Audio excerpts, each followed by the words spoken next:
sign of love is something so subtle. You just know it's there. You don't feel nothing.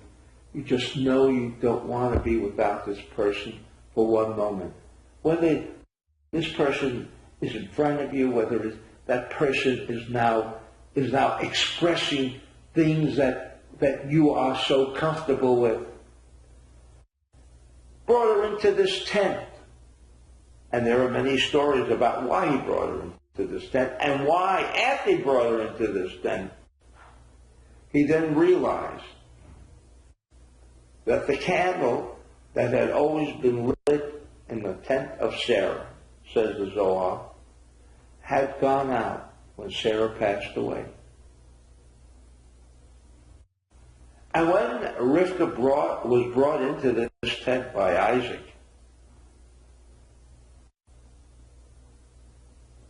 and he contemplated in taking her for a wife, when that candle was ignited, he knew the spirit of what Sarah represented, the spirit of unity, the spirit of sharing, of caring.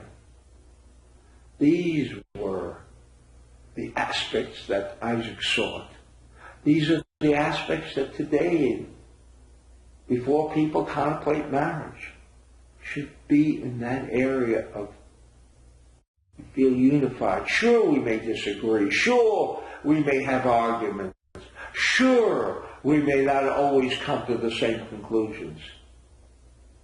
But has that in any way affected the unity between us?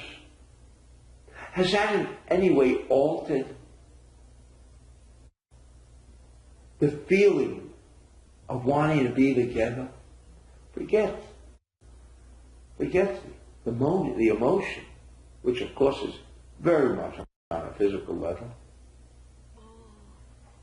When he realized, and the sign was that candle lit up again because it reminded Isaac about who his mother was, representing unity, representing the oneness in this entire universe. And he knew if this was not a woman with that same consciousness, then this was not the woman for him. It's consciousness. It's not, which is again on another level. It's not physical. Consciousness, you can't use your five senses to measure.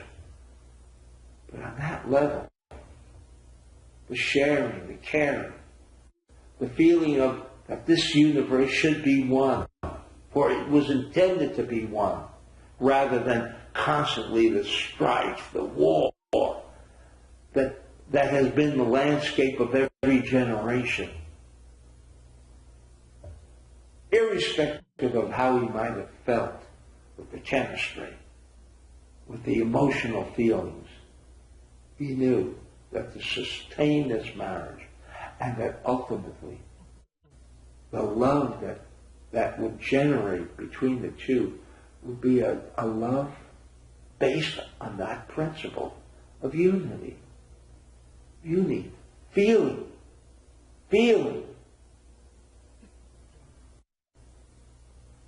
experiencing the diversity, and yet always coming back to that same idea that we are one.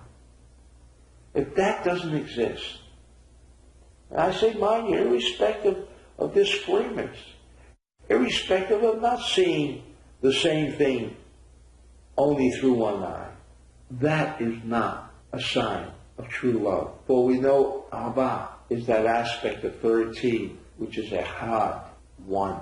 That is true love. You feel the unity with the individual, not how you feel with the chemistry. And I'm not saying that the chemistry doesn't mesh, forget, that you still should go, no.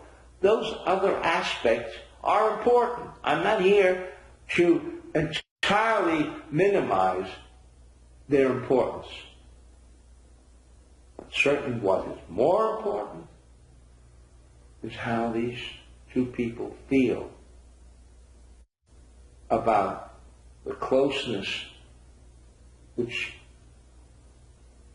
which manifests itself as unity, as oneness. That is true.